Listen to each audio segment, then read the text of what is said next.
రాజకీయం లేకపోతే 2 కుటుంబాలు కాదు, ఆంధ్రప్రదేశ్ 5 కోట్ల మంది ప్రజలు. ఏదో వీళ్ళు నారా కుటుంబం లేకపోతే మన జగనన్న కుటుంబం అనుకుంటున్నారు ఈ ప్రజలు, ఏదో నాయకులు అనుకుంటున్నారు కదా మేమిద్దరు 2 కుటుంబాలు శాసిస్తున్నామని. ఇలా మార్పులు వస్తే ఏఆర్ఎస్ పార్టీ లాంటి వాళ్ళు కూడా అధికారంలోకి వస్తారు. రేపు ప్రతి కుటుంబం 10 కోట్ల ఆస్తి పరులు అవుతారు. ఈ రాష్ట్రంలో 5 కోట్ల మంది ప్రజలు ఉన్నారు. ప్రజల ఓట్లు మా పూర్వీకుల ఆస్తి అనుకోవద్దు. ప్రజలు ఎదురు తిరిగి వాళ్ళందరికీ వాళ్ళు ఓటేసుకుంటే ఇక ఎప్పటికీ మీరు అధికారంలోకి రాలేరని చెప్పి నేను మన ప్రెస్ మీట్ ద్వారాగా ప్రజలకు తెలియజేయడం జరుగుతూ ఉంది. ఎందుకంటే రాజధానిలో భూములు తీసుకుంటే స్పష్టత ఇచ్చి తీసుకోవాలి, లేకపోతే నేను తీసుకోవట్లేదని స్పష్టమైన హామీ ఇవ్వాలి.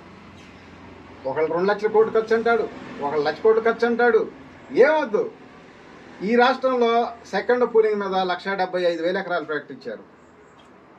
మీరు ఒక 50,000 కోట్లు బ్యాంకు నుంచి కానీ 2 బ్యాంకుల నుంచి కానీ లోన్లు ఇప్పియండి, 50 లక్షల కోట్ల ఆస్తి ప్రభుత్వానికి అప్పచెబుతాం. అవి ప్రజలకు పంచొచ్చిన తర్వాత అలాగే సంవత్సరానికి 1,00,000 కోట్ల ఆదాయం వస్తుంది. 50,000 కోట్లు పెట్టి పొలం తీసుకొని స్టార్ట్ చేస్తే 1,00,000 కోట్ల సంవత్సరానికి ఆదాయం వస్తుంది రాజధానిలో. ప్రతి సంవత్సరం 1,00,000 కోట్ల ఆదాయం. నేను చూపిస్తాను ఎలాగో కూడా మీకు తెలియపోతే. ఎందుకంటే మీరు మీ కుటుంబాల కోసం రాజకీయాలు చేస్తున్నారు, నేను ప్రజల కోసం రాజకీయం చేస్తున్నాను. అది కింద నుంచి వచ్చిన దగ్గర ఏదైనా సరే ఆ దమ్ము, ధైర్యం, నిజాయితీ, నీతి ఉంటుంది.